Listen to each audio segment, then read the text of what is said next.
அனைவருக்கும் வணக்கம். கன்னிராசினியர்களுக்கு நிகழ்ந்து கொண்டிருக்கும் செப்டம்பர் மாதம் 30ஆம் தேதி முடிவதற்குள் உங்களுடைய வாழ்வில் ஏற்பட போகும் திடீர் திருப்பங்கள் என்ன, அது மட்டும் இல்லாம இத்தருணங்கள்ல கன்னிராசினியர்களுக்கு என்ன மாதிரியான நன்மைகள் எல்லாம் ஏற்பட இருக்கு, கிரக நிலைகளின் ரீதியாக அமையிருக்கும் சாதகங்கள் என்ன, பாதகங்கள் என்ன, மேலும் என்ன மாதிரியான நன்மைகள் எல்லாம் உங்களுடைய வாழ்வில் ஏற்பட இருக்கு, குறிப்பா இத்தருணங்கள் கிரகங்களுடைய சஞ்சார நிலைகள் என்ன என்று பார்க்கும்போது இத்தருணங்களை பொறுத்த வரைக்கும் மிதுனத்தில் குரு பகவானும், சிம்மத்தில் சுக்கிரனும், கேது, கன்னிராசியில் சூரியனும் புதனும், துலாம் ராசியில் செவ்வாயும், கும்பத்தில் சனி வக்ரகதியிலும் ராகுவும் இணைந்து சஞ்சரிக்கிறாங்க. இந்த கிரகங்களுடைய சஞ்சார நிலைகளின் காரணமாக கன்னிராசினியர்களுடைய வாழ்வு இந்த செப்டம்பர் மாதம் 30ஆம் தேதி முடிவதற்குள் குடும்ப சூழ்நிலை ரீதியாக உத்தியோகம், தொழில், வியாபாரம், கலைத்துறை, அரசியல் துறை, மாணவ மாணவிகள், விவசாய துறையினர், பெண்மணிகள் என அனைவருக்குமே என்ன மாதிரியான நன்மைகள் எல்லாம் ஏற்பட இருக்கு என்பது குறித்தான முழுமையான பதிவு தான் இந்த வீடியோ விரிவா பார்க்க போகிறோம். அந்த வகை கன்னிராசியை சேர்ந்த உத்திரம் 2ஆம் பாதம் முதல் அஸ்தம் சித்திரை 2ஆம் பாதம் வரை உள்ள நட்சத்திரக்காரர்களுக்கு குடும்ப சூழ்நிலை ரீதியாக மேலும் என்ன மாதிரியான நன்மைகள் எல்லாம் ஏற்பட இருக்கு என்று பார்க்கும்போது இத்தருணங்கள்ல லாபஸ்தானத்திலும் பிற்பகுதியில் விரயஸ்தானத்திலும் சுக்கிரன் அமர்ந்திருப்பது நற்பலன்களையே தரக்கூடிய ஒரு கிரக சஞ்சாரம் என்று தாங்க சொல்ல வேண்டும். இதன் காரணமாக இத்தருணங்கள்ல உங்களுடைய வீட்டில் விருந்தினர்களுடைய வருகையால் மகிழ்ச்சியும் குதூகலமும் நிறைந்து காணப்பட இருக்குதுங்க. இதன் காரணமாக சுப செலவுகளும் ஏற்பட இருக்கு. சுப செலவுகள் இருக்கும் பட்சத்தில் நீங்கள் கடன் வாங்க வேண்டி அவசியம் ஏற்படுமா என்று கேட்டால் நிச்சயமாக இல்லைங்க. அதன் காரணமாக உங்களுக்கு வருமானம் உண்டு. 6இல் ராகு இருப்பதால் ஆரோக்கியம் முன்னேற்றமாக இருக்குங்க. புதிய வேலைக்கு முயற்சித்து வரும் கன்னிராசினியர்களுக்கு சிறு முயற்சியிலேயே உங்களுக்கு நல்ல ஒரு வாய்ப்புகள் கிடைக்க இருக்கு. வெளிநாடுகளில் வேலை தேடுபவர்களுக்கு வேலை நிச்சயம் கிடைக்குங்க. இருந்தாலும் கூட இந்த முயற்சிகளை நீங்கள் உங்களுடைய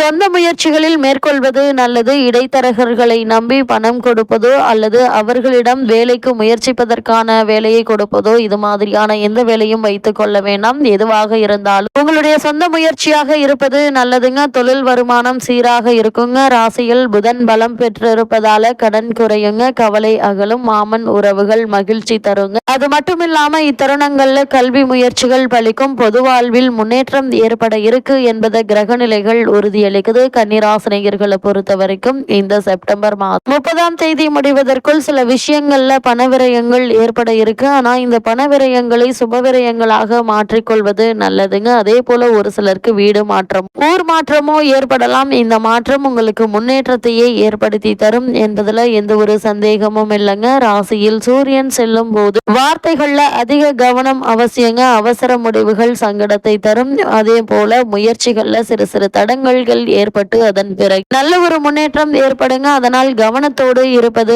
அவசியங்க. 10இல் குரு அமர்ந்து உங்களுடைய தனஸ்தானத்தை பார்ப்பதும் தன குடும்பாதிபதி சுக்கிரன் 12இல் இருப்பதும் நல்ல ஒரு அமைப்பு என்று தாங்க சொல்ல வேண்டும். இதனால பொருளாதார தடங்கல்கள் ஏற்படுவதற்கான வாய்ப்புகள் இல்லை. ஏதோ ஒரு விதத்தில் பணம் வந்து உங்களை சோர்வடையாமல் செய்யுங்க. 6இல் ராகு இருப்பதால் எண்ணங்கள் விசாலமாகவும் திட்டங்கள் புதுமையாகவும் இருக்குங்க. அதை செயல்படுத்தக்கூடிய வாய்ப்புகள் உண்டு என்பதுல எந்த ஒரு சந்தேகமும் இல்லைங்க. அது மட்டும் இல்லாம கன்னிராசினியர்களை பொறுத்த வரைக்கும் இந்த செப்டம்பர் மாதம் 30ஆம் தேதி முடிவதற்குள் குடும்பத்தில் மகிழ்ச்சி சந்தோஷம் நீடிக்க இருக்கு. மருத்துவ செலவுகள் குறையுங்க. அதே போல கன்னிராசினியர்கள் இத்தருணங்கள் சுற்றுலா செல்லுதல், ஆடம்பரமான இடங்களில் தங்குதல் என மகிழ்ச்சியாக செலவு செய்யும் அமைப்பு உண்டுங்க. கூடுமான வரைக்கும் இந்த செலவுகள் என்பது நல்லது தாங்க. ஏன்னா ஏதோ ஒரு விரய செலவுகள், தேவையில்லாத மருத்துவ செலவுகள் ஏற்படுவதற்கு இவை உங்களுடைய மகிழ்ச்சியாகவும் ஆரோக்கியமாகவும் வைத்திருக்கக்கூடிய ஒரு செலவு என்பதால் நீங்கள் தாராளமாக சுற்றுலா சென்று வரலாங்க. அதே போல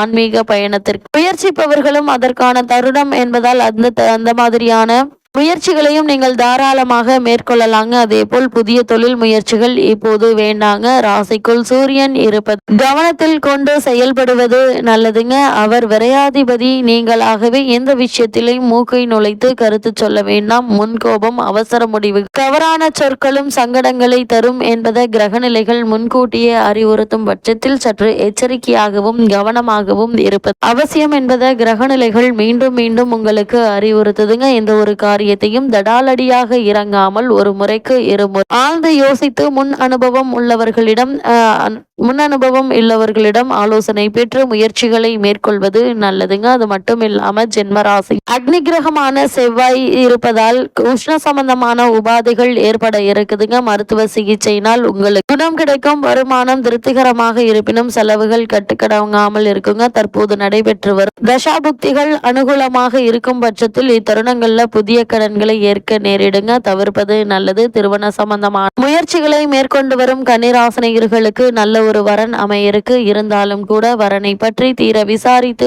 ஆராய்ந்து அதற்கு பிறகு வரனை நிச்சயிப்பது நல்லதுங்க. உத்தியோக காரணமாகவோ அல்லது மற்ற காரணங்களுக்காகவோ குடும்பத்தை விட்டு பிரிந்திருந்தவர்கள் ஒன்று சேரக்கூடிய ஒரு தருணம் என்றுதாங்க சொல்ல வேண்டும். தவிர்ப்பது நல்லதுங்க. திருமண சம்பந்தமான முயற்சிகள்ல நீங்கள் எதிர்பார்த்தபடி நல்ல ஒரு வரன் இருக்குது. வரவை விட செலவுகள் அதிகமாக இருக்குங்க. நெருங்கிய உறவினர்களிடையே ஒற்றுமை குறையும். அதனால் கவனம் மிக மிக நல்லதுங்க. அது மட்டும் இல்லாம கன்னிராசியை சேர்ந்த உத்தியோகஸ்தர்களுக்கு மேலும் என்ன மாதிரியான நன்மைகள் எல்லாம் ஏற்பட இருக்கு என்று பார்க்கும்போது கும்பராசியில் சனி ராகு இணைந்திருப்பது நீங்கள் வேலை பார்க்கும் இடத்தில் நன்மைகள் ஏற்படவிருப்பதை எடுத்து காட்டுதுங்க. மேலதிகாரிகளும் சக ஊழியர்களும் ஒத்துழைப்பாங்க. தற்போது நடைபெற்று வரும் தசாபுக்திகள் சுபபலம் பெற்றிருக்கும் பட்சத்தில் சிறு பதவி உயர்வு ஒன்றை இப்போது நீங்கள் தாராளமாக எதிர்பார்க்கலாம். வெளிநாடு சென்று பணியாற்ற வேண்டும் என்ற ஆர்வம் இருந்துச்சு அப்படின்னா அதற்கான முயற்சிகளை இப்போது நீங்கள் தாராளமாக முயற்சிக்கலாங்க. எளிதில் வெற்றி கிடைக்க இருக்கு. சிலருக்கு பதவி உயர்வு, வெளியூர் மாற்றம், அதே போல் துறை மாற்றம் சம்பந்தமான முயற்சிகளை மேற்கொண்டு வருபவர்களுக்கு நல்ல ஒரு முன்னேற்றம் ஏற்பட இருக்குதுங்க. தற்காலிக பணியாளர்களுக்கு பணி நிரந்தரம். புதிதாக வேலைக்கு முயற்சிக்கும் அன்பர்களுக்கு நல்ல செய்தி காத்திருக்கிறது என்பது கிரகங்களுடைய சஞ்சார நிலைகள் தெளிவாகவும் உறுதியாகவும் எடுத்து காட்டுதுங்க. அது மட்டும் இல்லாம கன்னிராசியை சேர்ந்த தொழில் மற்றும் வியாபாரம் செய்பவர்களுக்கு மேலும் என்ன மாதிரியான நன்மைகள் எல்லாம் உங்களுடைய வாழ்வில் ஏற்பட இருக்கு என்று பார்க்கும்போது தொழில் மற்றும் வியாபாரம் செய்பவர்களை பொறுத்த வரைக்கும் உற்பத்தி அதிகரித்துக் கொள்வதற்கும் விற்பனையை திட்டங்களை செயல்படுத்துவதற்கும் ஏற்ற ஒரு தருணம் என்று தாங்க சொல்ல வேண்டும். விற்பனை கிளைகள், ஏற்றுமதி நிறுவனங்கள் ஆகியவற்றை திறப்பதற்கு கிரக நிலை அனுகூலமாக இருக்குதுங்க. வங்கி மற்றும் நிதி நிறுவனங்களுடைய ஒத்துழைப்பு எளிதில் கிடைக்குங்க. ஏற்றுமதி துறையினருக்கு அதே போல நல்ல ஒரு லாபம் கிடைக்க இருக்கு. வெளிநாடு சென்று வரும் வாய்ப்பும் ஒரு சிலருக்கு கிடைக்க இருக்குதுங்க. இப்படிப்பட்ட சந்தர்ப்ப சாதகங்களை பயன்படுத்திக் கொள்வது உங்கள் கையில தாங்க இருக்கு. அதே போல் கலைத்துறையினருக்கு லாபகரமான புதிய வாய்ப்புகள் அதிக முயற்சியின்றி உங்களை தேடி வருங்க. இதனால் வருமானம் உயர இருக்கு. உங்களுடைய பொருளாதார நிலை சரிது கொள்ள இது ஒரு சிறந்த காலகட்டம் என்று தாங்க சொல்ல வேண்டும். அதே போல் அரசியல் துறையில் உள்ளவர்களுக்கு அதிபத்தியம் படைத்த கிரகம் சுக்கிரன் அவர் உங்களுக்கு சாதகமாக இருப்பதால் மக்கள் மத்தியில் செல்வாக்கு உயருங்க. உயர்மட்ட தலைவர்கள் உங்களுடைய கருத்துக்கு செவி சாய்ப்பாங்க. அதே போல் மாணவ மாணவியரை பொறுத்தவரை கல்வி துறையை தங்கள் அதிகாரத்தில் கொண்டுள்ள கிரகங்கள் அனைத்தும் உங்களுக்கு அனுகூலமாக நிலை கொண்டிருக்குதுங்க. பாடங்கள்ல மனம் ஆர்வத்தோடு ஈடுபடுங்க. ஆசிரியர்களுடைய ஆதரவு படிப்பில் உற்சாகத்தை ஏற்படுத்துங்க. வெளிநாடு சென்று பிரத்யேக உயர்கல்வி பயில ஆர்வம் இருந்துச்சு அப்படின்னா தற்போது முயற்சிக்கலாங்க. விவசாயத்துறையினரை பொறுத்த வரைக்கும் விவசாயத்துறையை தனது அதிகாரத்தில் வைத்துக் கொள்வது அவசியங்க. தண்ணீர் வசதி, உரம், விதை மற்றும் நாற்றுகள் அனைத்தும் எந்தவித தடங்களும் இன்றி உங்களுக்கு கிடைக்குங்க. பெண்மணிகளை பொறுத்த வரைக்கும் ராசிக்கு ஜீவனஸ்தானத்தில் குரு சுக்கிரன் சேர்க்கை ஏற்பட்டுள்ளதால் குறிப்பாக வேலைக்கு சென்று வரும் பெண்மணிகளுக்கு உற்சாகமான ஒரு தருணம் என்றுதாங்க சொல்ல வேண்டும். இத்தருணங்கள்ல கிரகநிலைகளின் ரீதியாக கூறப்படும் பரிகாரம் என்ன என்று பார்க்கும்போது வெள்ளிக்கிழமை அம்பிகை மகாலட்சுமி நவகிரக சன்னதியில் மாலை நேரத்தில் நெய் தீபம் ஏற்றி வைத்து வழிபடுங்க. எண்ணற்ற நன்மைகள் உங்களுடைய வாழ்வில் ஏற்படும்.